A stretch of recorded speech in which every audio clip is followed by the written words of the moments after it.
Video arek wedok sing dibedek mari dibegal viral nang Bondowoso. Korban sampai jatuh tangane polai tiba. Petugas mbeber selidikan kayak nyingkap perkara bedekan aksi begal iku.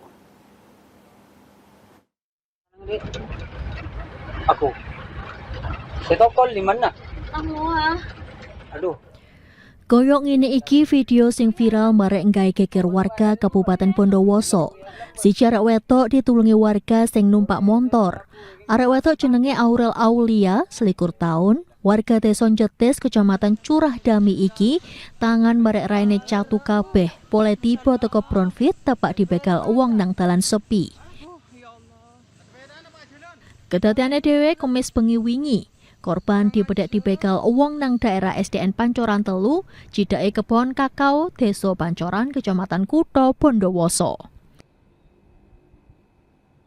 Kasat Reskrim Polres Bondowoso Ibtu Wawan Triyono njlentrekno, pelaku awalnya nyalip korban sing dhewean numpak Bronfit Scoopy. Gak suwe, pelaku balik terus mentung endase korban sampai korban tiba. Ketange korban langsung bengok banter. Pelaku gopoh terus melayu gak sempet nggasak Bronfit merek tase korban. Petugas wis nekani panggon kedadean kembe perselidian merek nakoni seksi warga sing manggon Cidak Kuno. Rizky Setiawan, JTV.